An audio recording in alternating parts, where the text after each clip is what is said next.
Hey, what's up, you guys? It's your girl JoJo, and I'm here with the review for Little Fires Everywhere. This is season 1, and I think it's episode 6. Y'all know I'm bad about episode numbers, but I'll have it right on the description bar. I hope you guys are doing very, very well. I am sorry for the delay. I did orders on Friday, and I did orders today, but I started earlier because, we got to get to it, okay, ship workers. But I ended up stopping because I couldn't get my trunk open, so I'll be spending the remainder of the afternoon trying to get that done. But yeah, I couldn't figure out what I was supposed to be doing on Friday. I was racking my brain, and it was my video that I had forgot to do, so I apologize for that. But we're going to get into more of a discussion, less of a recap, because the show is so involved, and I feel like a lot of people have access to Hulu, so I like to just discuss more of what happened and get y'all's thoughts. So we're going to discuss what happened, and any more preliminaries? No, let's get to it. So we start the episode out with a young Mia, played by, I think the actress's name is Tiffany Boone. I hope I'm not mixing up the name with another actress who's on this show, but I think that is her name. She did an amazing job playing a young Mia, okay, a young Kerry Washington. She had all of her mannerisms down, and the neck rolling and the strange faces and the big eyes and the sighing. So she did a really good job at the School of Kerry Washington. She has excelled. We start the episode out with her, though, so let's talk about her parents. Okay, that's the first people I want to discuss. So we get the idea that Mia has come from a very strong, I'm going to go ahead and say judgmental, religious type of background. And we start the episode out with them praying over Mia as she goes off to college. Well, ain't nothing wrong with that because, Robo Bashosho, you do have to get your prayer on sometimes for your children. I get it. However, it gets to be a little much, and Mia's just like, amen. Thank you. Thank you. So we know what kind of background she comes from, and just getting to see her parents and just those first little glimpses, we kind of get an idea of why Mia has not been able to share certain things with her parents. They are very, very strongly religious, and while I can respect that, I will say that sometimes when you get into your religion and you forget what a relationship is and how to have experiences with people, as the person, the being, okay, the deity that you follow had experiences with people, you kind of miss the point of being involved in the religion in the first place. So her parents they have that deep religion about them, right? So once Mia goes off to school and gets involved in what she gets involved in, she's this big bright-eyed student. She's all in her artwork and trying to get these things created. You got Anika Noni Rose, who is looking so good. Thank you for the person who reminded me what her name was. She is so beautiful to me, who is her professor and encouraging her and mentoring her and pushing her and eventually doing a little bit more with her.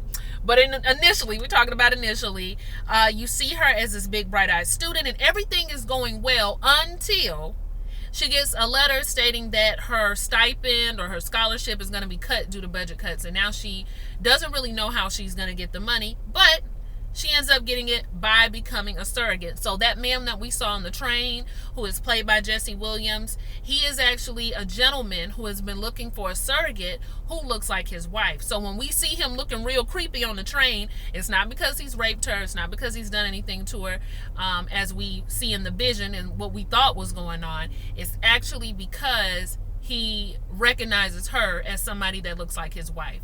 So she has decided to go and meet with the family because she is going to be their surrogate in order to pay for her schooling. Now, the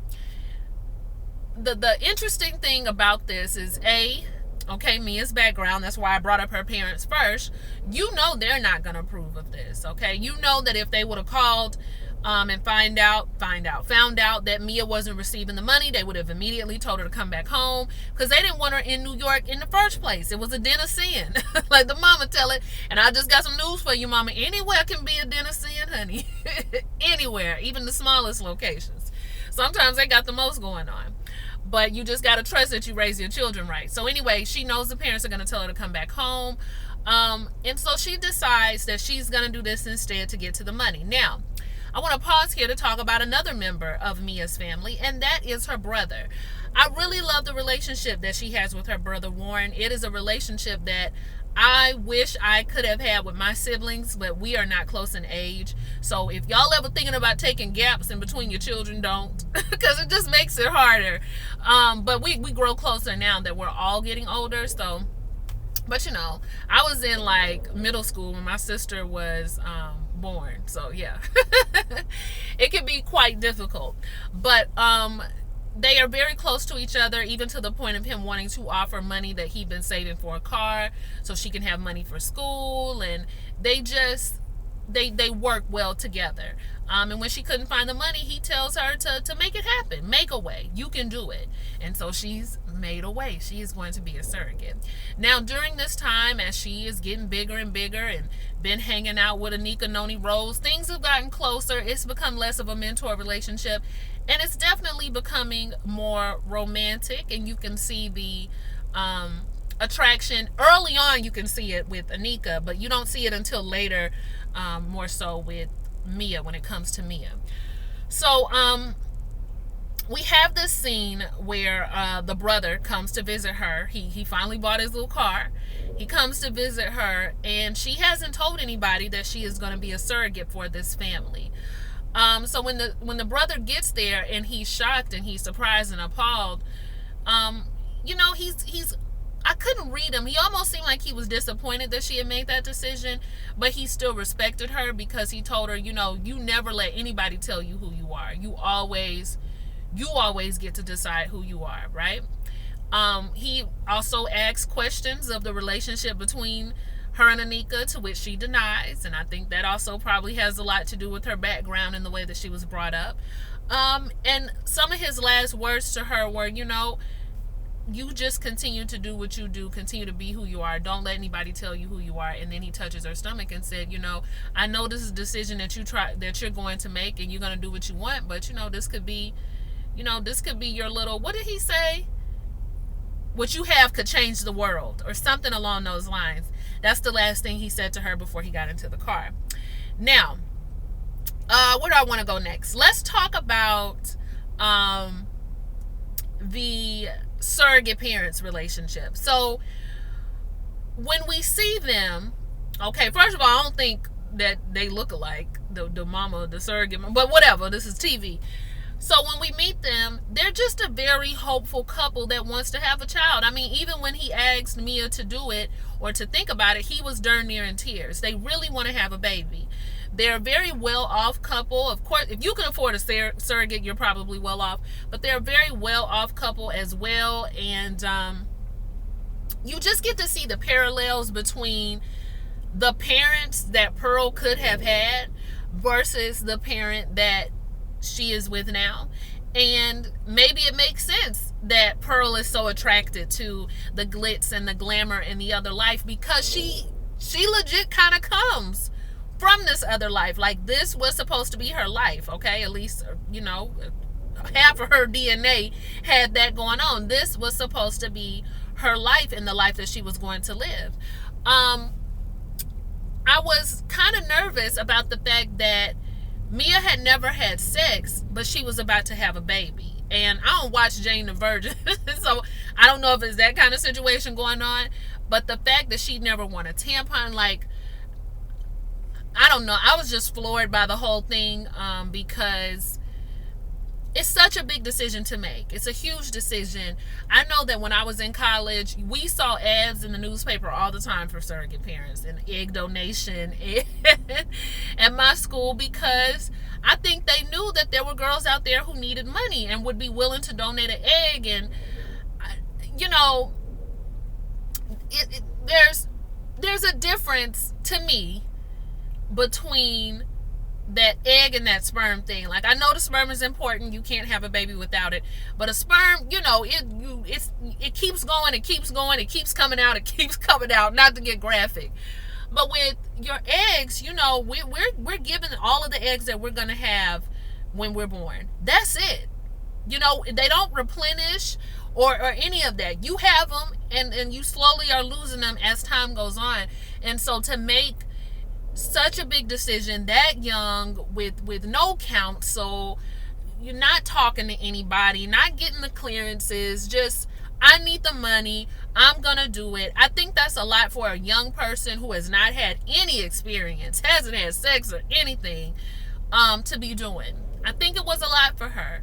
And I don't know. I think the surrogate parents, I'm not putting it on them, but I think they were so excited at the premise of being able to have a child. I don't even know if they ever considered that, like looking more into her background and seeing that this girl was green. You know, she really didn't have any experiences, and that would have made me nervous as a surrogate. Like, girl, are you sure you need? I understand you need the money, but you sure you gonna be able to do this and let this child go? You know, when it's time, right? But they're excited to be having a child, right? So, what did y'all think about that? Like, do you think that, like, it should have been more questioning? I mean, I know it's a show, so it's not gonna be as lengthy, but I don't know. I just thought it was so quick. Everything was so quick. Now, Anika Noni Rose ends up supporting her through her pregnancy. You know, that's when their relationship starts to get a little more physical during her pregnancy. I was a little disturbed when Anika kind of rubbed her baby before they got started. I was like, hands off the fetus. Hands off the baby, okay? She ain't yours. But, you know, they get into their romanticals and it's all real nice or whatever. She has somebody who truly loves her and she loves her in return. So even that's good. But even that, you know, how old is Anika Noni Rose? You know, I know they all of age. They are all of age. But, I mean, y'all, now take away the fact that we like Anika. Okay, take that away. Is it predatory to y'all or no? I mean, let me know. Because I was just like, how? I mean, she a professor and this girl is extremely... I mean, it happens. It happens. I don't know. What y'all thought? I mean, she could have been a young professor, but something about it just... I don't think she turned her out or nothing like that. I'm not saying that. I'm saying, like, even if this was a male professor, like, she's of age, but she's so, like... What am I trying to say, y'all? I don't know. Maybe it's the inexperience that's bothering me. I'm not really sure. But anyway, let's see what else we need to talk about. I'm going to get to Mia's decision at the very end. Actually, we can get to it now. So, Mia decides that once her brother Warren passes away, right? We see that. And given the relationship they had, she's really hurt by it. She has to go home. And of course, she hasn't had the baby. So she's full on pregnant when she gets there. And y'all know that religious mama about passed out when she saw Mia get out that car. And this is how I know the religion has overtaken the parents. They don't even know how to treat. They don't know how to have, what is the word? Like, you have to be able to have experiences with people. You have to know how to handle people, to be able to walk in a true Christian light. They just got religion, and the reason why I know is because they told their own daughter that she couldn't go to her brother's funeral because they didn't want people asking questions. Let me tell you something about my great grandma, God rest her soul. Okay, Beatrice, she did not play them games. She didn't care about no secrets. She don't believe in secrets, first of all, and second of all, she wasn't worried about what other people had to say. Okay, my mama got pregnant when she was 17 years old. It was a whole lot of talk, and my granny used to be like, and so what? Okay, let them talk. They done had some that was pregnant too, but my great granddaughter had her baby. I was just like, wait, granny. Now, because she used to tell me about this stuff. I mean, my granddaughter, I meant to say. She used to tell me about this stuff once I started getting a little bit older, but she just didn't believe in keeping secrets, and she didn't care what people had to say because at the end of the day, it's your business and it's your decision. So she would have been like, come on to the funeral, and if anybody asks, you tell them to mind their business, okay? This baby is what you got to do for you, all right? But they tell her not to go, and that would have hurt my heart too. Like, I came all the way out here for nothing is what you're saying. So in a way, to honor her brother, I believe, when he made that comment that she could be carrying something that could change the world, she goes on the run. She's going to have the baby. She does have the baby. She's in the hospital alone. And she's going to raise Pearl on her own. She makes a phone call to get in touch with Anika, okay, because she hadn't talked to her in a couple of weeks. She said she was going to stay out there.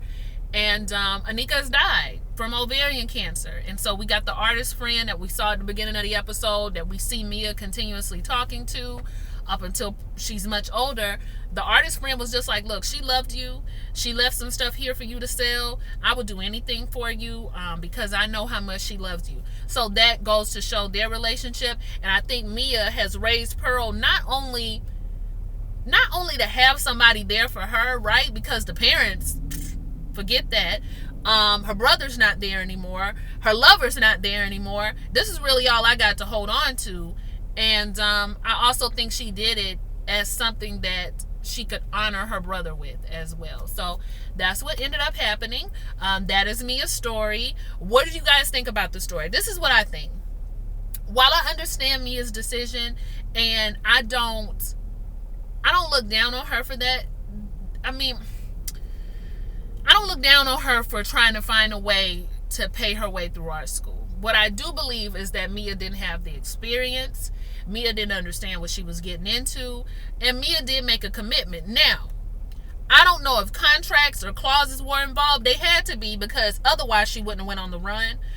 So she had to be obligated in some kind of way to give them that baby.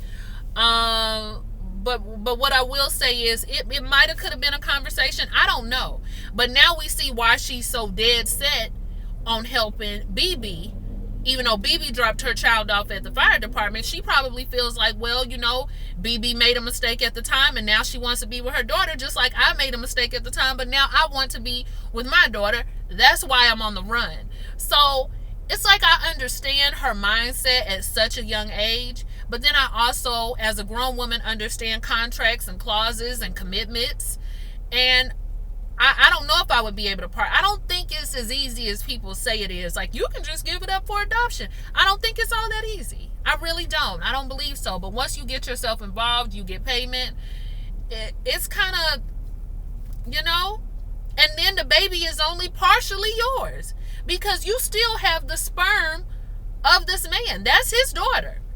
Okay, we could debate about the other woman all we want, but that is definitely his daughter. And you took her. All right? Like Ike Turner said, you can go to jail for kidnapping your own kids, right? And what's love got to do with it? So I don't know. I think it's going to blow up in her face. I think Pearl is going to resent her for it because, remember, Pearl said he could have been helping us. Whoever my father is could have been helping us. And Pearl, if you only knew, your father could drop $12,000 just to have you. So he definitely would have stopped at nothing to help you.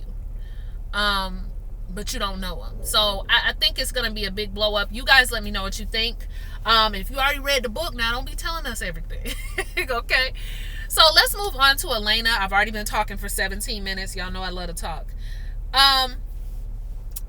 Young Elena is a complicated character. You don't know whether to hug her or hit her, right? So, excuse me, y'all, a little indigestion. So, we see the opening scene of a young Elena in the bed with her babies. Okay, she got a baby right in the middle. I thought I saw two, but it was definitely one. And she's smiling. And you think she's smiling because she's waking up to her children and her husband. Oh, no, baby. She's smiling because it's time to go back to work. Time to get this money. Okay, I've been here with these kids. Third baby. Time for me to go back to work. Her boss is talking junk as usual. And we see Elena as this woman who really wants to have upward mobility in the world, really upward mobility in her career. She also wants to have marriage in the family. And it reminds me of a tweet that I saw years ago that I forgot to save. But this girl said, some people believe that you can't have it all. The husbands, the kids, and the career. But I'm here to tell you, you can have none of these. It cracks me up every time. But ladies out there, we know that this saying is not that it's not true, but it is hard to get all three. Okay, and even if you do have all three, sometimes you feel like you are not ever as good as you could be in one. Like, if the husband thing and the kids thing is there together, your career might not be going the way you want. Or your career could be going perfect, but your marriage is suffering, but the kids is cool with it. Or the career and you and your husband could be good, but the kids are suffering in silence and you don't know about it. So it's very difficult to have all three things. And I think that is something that every woman can co-sign and talk about and feel, because if you haven't been there, you know somebody who's been there. And so that's what Elena's going through. She wants to have this upward type of mobility type of career, but when she gets back, because she's on her third child, they don't promote to somebody else while you were gone on maternity leave. And now she's answering to this woman. So we see some disappointment there. Then we get home, and we get to the doctor actually, and she ready to get on birth control. She wants something strong. She wants this. She wants that. What do you think about tubal ligation? What do you think about this? What do you think about that? Well, we're not doing none of that because you're pregnant again. And my heart fell for Elena, because I know some women who've gone back for their checkup time and they've been pregnant again. I've heard that your cervix and stuff is way more open after you had that baby. So you got to be real careful, because you could get pregnant again, and that's what happened to Elena, clearly. So her husband's excited. Elena's very disappointed, and she's looking into some other options, right? So they have dinner with their friends, the same friend who adopted the Malaysian girl, or y'all know what I'm talking about. The same lady, her and her husband, they've been friends with Elena and her husband clearly for years. And so everybody's having a good time. They're having drinks, and Elena gets sick and she runs out the room. And the lady is just like, not again. There's no way that she could be pregnant again. And the husband's just like, look, it's okay. Maybe we should tell him about the miscarriages. And she was like, no. He said it happens to everybody. And she says, not Elena. And this is why I always censor myself when I talk about my choice whether or not to have children, because I know other people can't. But I also want to say out there to all of the women who have been able to conceive, you've been very lucky. You've been able to have your babies and do whatever needs to be done. I don't think that you all should feel guilty because you have been blessed in that way. Of course, you don't want to talk down on anybody who's having trouble, no. But I don't think, I still believe that you shouldn't be led to feel guilty about that, nor should you be led to feel guilty if you don't want a child. Okay, I just don't believe you should be led to feel guilty about that. I remember when I was in college, there were certain kids who didn't have to struggle the way that we did, and they would apologize like, oh, well, they would try to act like, almost act like they had money problems when they didn't have money problems. This went on with me and my friends. And I told one of them one time, like, why would you apologize that your dad takes care of everything? You don't apologize for that. You got it. You've been blessed, and that's okay. We live a little different. We got to work a lot to make it through school, but it's all right. We all got different lives. We all do different things. You don't have to apologize, nor do you have to apologize, when you having a bad day or when you don't really feel like going to work. You don't have to apologize for that. You're able to do that. And so I didn't like the way it was kind of being spun that Elena should feel bad, about the fact that she didn't really want to have a baby right then. And I know women who've been through that. So anyway, Elena's mother is a cold-hearted, icebox where her heart used to be, St. John wearing mofo. Alright, she ain't really got no sympathy for Elena. We can kind of see why Elena has become who she's become. Because she just like, quit that job. Okay, don't nobody read that paper anyway. You could quit and just stay home with the children. Let your husband get it. I'm offering y'all a house. And she was just like, Mom, excuse me, got a hiccup. That's not what I want, though. I don't want to do that. I want to have a career. You don't know what it feels like to be in love with your career. And that mama was just like, child, please. All right, get you some St. John, get in the house with these babies or whatever. But Elena doesn't really want to do that. But it's starting to look like maybe that is where she's headed. So she's filled with a lot of regret. Once Izzy is born, Izzy seems like she's not latching. She cries a lot. And I just feel like Izzy probably was one of those babies who knew she wasn't wanted from the get-go. I believe that children can feel when they're not wanted. Now, maybe I'm a little too deep, but I base this off of people I know who've had babies who didn't really want their child. It's a lot of difficulty between them and that child. Like, it's a lot of tension. And you can grow past it, but there's a lot of tension. I'll give you a good example. Now, even though my mom had me when she was 17, she did go make appointments at said clinic. I do know about this. But ended up running out. She decided she wanted to have her child. So I believe from early on, I was a wanted child. My sister, on the other hand, was born during the time that my mom was about to get a divorce. She did not want to have any children because she knew her marriage was over. Even though they were trying to hold on to it, it was a lot of disrespect. She knew it wasn't going to work. On top of that, she was scared to be by herself. My mom cried all the time. Her pregnancy was difficult. She was sick all the time. And I think my sister felt that. I think she felt that she was coming into an environment where it was just not a good time. And so her and my mother, they're good now, but I can see moments where there would be tension between them two, and I didn't understand it because I'm a girl, she a girl, so what's the problem? But I believe children can feel that. I really do. And my sister was very sickly, even when she was born. She didn't cry a lot, but she would get sick a lot. And so, you know, you see Izzy doing all this crying. You see Elena getting up to go get a pacifier. And instead of going to get a pacifier, honey, she go meet old boo out for a drink. Call him 5 hours away. He comes. They have a drink. One thing leads to another. And we see the two of them kind of falling back into their relationship, confessing their feelings for one another, at least him. They're in a hotel and they're about to get it on. But what stops Elena is that she got on a nursing bra. And I think don't nothing quite bring you back to life when you think somebody about to pull your titty out and you feel yourself leaking milk and you got to go in the bathroom. So that's when she decides to leave. He almost wants to convince her that they can still have it all. We can still have all of these things. I said, now, young boo, are you ready to take on the responsibility of having 4 children? Is Elena's husband not a lawyer? Okay, he gonna take her to the cleaners and he gonna take them kids and it's gonna be embarrassing. So, boy, y'all can't have this. Y'all can't have this. It's just, things have gone just way, way, way too far. She got a lot of responsibilities that she asked for. Granted, I understand Elena was young, probably trying to do what her mother felt was best.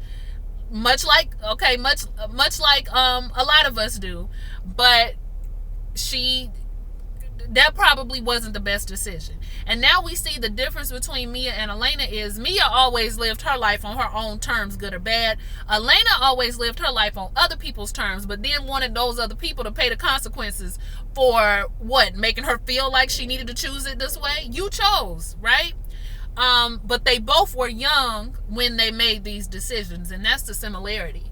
So she basically jumps into this self-righteous attitude like, oh, I would never have sex with you in a hotel. And, are you kidding me? I have a husband and I love my husband. And see, that's where you stop feeling sorry for Elena, because instead of just admitting, look, I was wrong, I shouldn't have called you, I wasted your time, I asked for this life, I got this husband and these children that I got a responsibility to, I still have love for you, but I think that what we could have had in Paris and how we could have lived, it's done for me, but I want you to continue. Instead of saying that and admitting that she was in the wrong and she shouldn't have been doing what she was doing, she gets self-righteous on him, make it feel like his fault, make it feel like it's his fault, goes back to the house and don't even thank everybody for being there and being worried for her. I just needed a minute. No, ma'am. Okay, we've been looking for you. We thought you was dead and we've been here taking care of your children while you've been out having you a minute. And that's not me saying mothers don't need a minute, because y'all definitely do. You definitely need a minute. But, you know, you got to let people know where you are. I know this ain't the age of cell phones, but you was able to call him in New York. So call your husband and say, I need a minute. What's wrong with that? But that's where you stop feeling sorry for Elena, because she doesn't, how can I explain it? She makes certain decisions and decides to be self-righteous in those decisions instead of just admitting that she has some regret and maybe she shouldn't have done what she did. And actually, I don't even know if Mia's ever gonna fully admit what she did, right? So maybe they both got that. But y'all let me know what y'all thought about the episodes. This is gonna be a really big deal. I don't think Elena want that heat with Mia. I really don't, because Mia looked like she might kill somebody over Pearl, honestly. But y'all let me know what y'all thought. I've been here long enough, 29 minutes. Like, comment, and subscribe, and I will be looking forward to your comments, okay? Bye.